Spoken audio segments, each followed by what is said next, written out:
Oh my gosh, let me spill the tea because this drama is absolutely insane. So, newjeans, right? They are one of K-pop's most beloved girl groups right now, and honestly, they've just been killing it with their fresh sound, dynamic performances, and that unique style that's got everyone hooked. I mean, we're talking about Hype Boy and Super Shy. Those songs are basically everywhere. They've totally reshaped the K-pop landscape, and fans are eating it up worldwide. But here's where it gets messy. The girls have accused their agency, t-ara, of mistreatment and breaching their contracts. Yup, you heard that right. This isn't just some small issue, it's a full-blown scandal. And because of this, the group's future is looking seriously uncertain. t-ara, of course, has come out denying everything and saying their contracts are still valid. But let's be real, this kind of standoff isn't just about one group or agency. It's opening up some major questions about artist rights and agency accountability in K-pop as a whole. Like,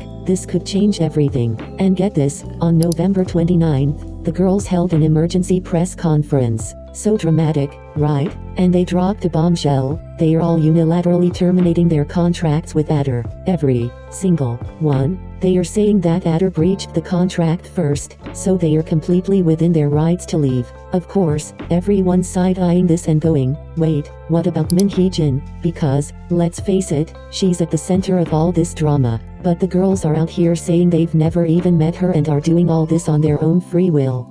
I don't know about you, but that sounds a little too convenient. Like, come on, that has to be some kind of protection for Minhyejin, in my opinion, and I'm just saying, this all seems like a move to dodge the lawsuit Hybe slapped on them when the drama started 5 months ago. Remember that? Hybe basically accused Minhyejin and some outside sources of trying to poach newjeans, and honestly, ever since then, it's been nothing but chaos. Now, let me tell you what's really scary here. The worst case scenario. If things don't go their way, we could be looking at newjeans disbanding. I know, it's heartbreaking to even think about. But with the way Minhyejin is playing this, it's looking like it's all or nothing. Either she successfully takes newjeans away from t-ara, or the group disbands with each girl facing $50 million in debt. Can you imagine? That's just mind-blowing. And let's be real, Minhyejin isn't going to face any of those consequences. She's too smart, too experienced, and she's got her hands way too clean in all of this. The girls, though,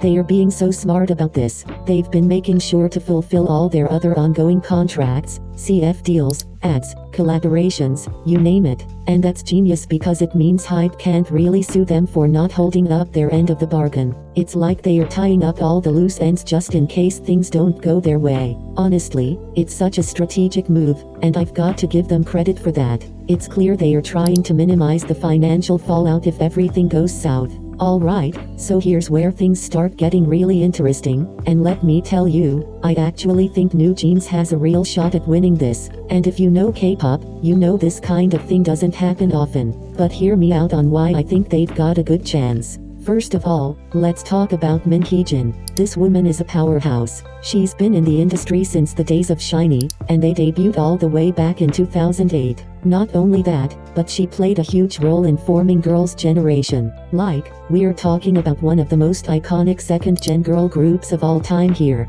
She's not just some random executive, she's someone the industry trusts. So much so that she was offered a high-level position at Hybe after leaving SM Entertainment, and that position came with a lot of power and influence. That's why I'm betting on her. She's not someone who's going to take a massive gamble like this without having a solid plan. She knows exactly what she's doing, and she's been in this game long enough to back up every move she makes. I mean, let's be honest, if Minhyejin didn't think she could pull this off, would she really even try? Absolutely not. It's kind of like what Attract tried to do with 50/50, but that was just a mess. They didn't have the backing or the experience to make it work. But Minhyejin, she's playing on a whole different level. She's got the connections, the know-how, and, let's not forget, the backing. Because, let's be real, there's no way she's doing this alone. And this brings me to the money. Oh, the money. Let's not pretend this isn't all about the cash, because it absolutely is. I honestly believe there are some very wealthy sources out there, like crazy wealthy,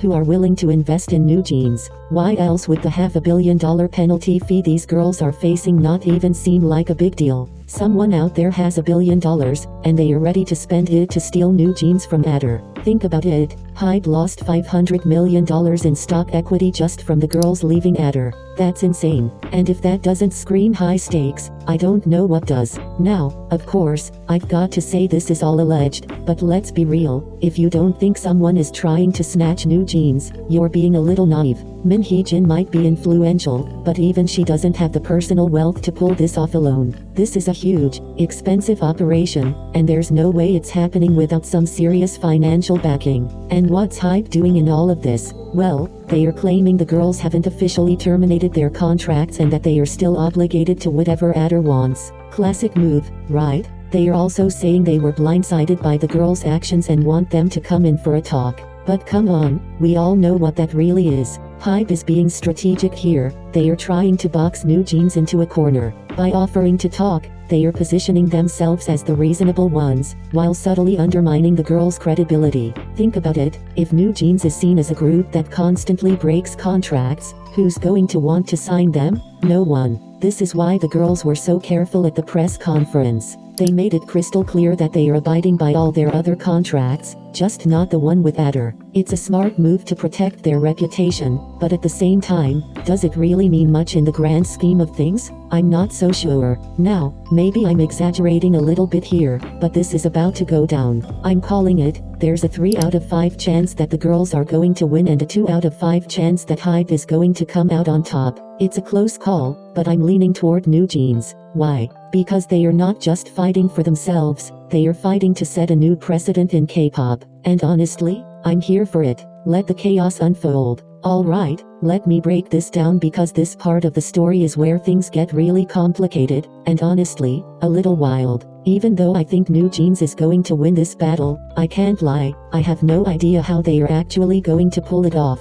Like, seriously, how? Hybe owns everything. I'm not exaggerating here. They own the group name, newjeans, they own the music, the branding, the representation, the characters, literally the whole identity of newjeans is under Hybe's control. So how are these girls supposed to move forward with their careers when their entire image and catalog belong to the company? And yet, I know Min Hee-jin produced or created their concept, or, let's be real, maybe even stole it from some other girl group, but at the end of the day, Hybe owns it. And that's where this gets tricky. If the girls go out and perform under the newjeans name or sing their songs, they could easily get slapped with lawsuits. Like, it's not a question of if it would happen, it's almost guaranteed. Now, there are some exceptions, like the songs the members actually had a hand in writing. Think about tracks like Ditto, Super Shy, Cool With You, Attention, OMG and Hype Boy. Those might be safe for them to perform, but even then, it's complicated. And did you notice how Cookie isn't on that list? Yeah, exactly. That's why I'm saying there's a solid chance, like, 2 out of 5, that the girls might actually lose this fight. And honestly, I think part of it comes down to pure delusion on Min Hee-jin's part. Like, don't get me wrong, she's brilliant, but I think she's underestimating just how hard Hybe and everyone else involved is going to fight to keep this billion-dollar group. Let's not forget, by their second world tour alone, newjeans could easily bring Hybe $500 million in profit. That's not the kind of money you just let walk out the door. This isn't like Moonchild, the Japanese girl group Hybe disbanded without a second thought because they weren't profitable. newjeans is a cash cow, and Hybe knows it. And then there's this whole grooming angle that people have been talking about. Now, when this first came up, everyone was focused on the child enthusiast accusations against Min Hee-jin, and, let's be clear, those are valid concerns. But grooming in K-pop doesn't always have to be about that. It's about control. It's about shaping these young idols and their families to think that this insane level of pressure and exploitation is just how things work. And in this case, even though Min Hee-jin isn't officially around anymore, she's already done the groundwork. These girls, and their parents, are playing a dangerous game here, but it's like they don't even realize it because they've been conditioned to think this is normal. And here's the kicker, when I say that Min Hee-jin is going to win, I'm not saying the girls are going to win. Oh no. Even if this works out in their favor, Min Hee-jin is the one who's going to come out on top. This whole situation is going to highlight just how powerful and influential she is in the industry. Her track record already speaks for itself. She's produced some of the most iconic groups since the second generation of K-pop, and if she manages to pull this off, it's no longer about newjeans, it's about setting a new standard for the entire industry. Honestly, I don't think we've ever seen anything like this, not even in Western music. Over there, artists have found ways to get out of their contracts, but it's a completely different ballgame. Western contracts are often structured around a certain number of albums rather than years. Like, you might owe a label 3 albums in 7 years, and if you deliver those albums early, you're free to renegotiate or walk away. Unless, of course, you're stuck in a 360 deal, which is a whole other nightmare. But in K-pop, forget it. These contracts are airtight, and they don't leave much room for negotiation. So yeah, I'm excited to see how this all plays out. Whether it's a win for newjeans, a win for enhypen, or somehow both, this is about to shake the industry to its core. One thing's for sure, this isn't just business as usual. This is history in the making, and I'm here for every second of it.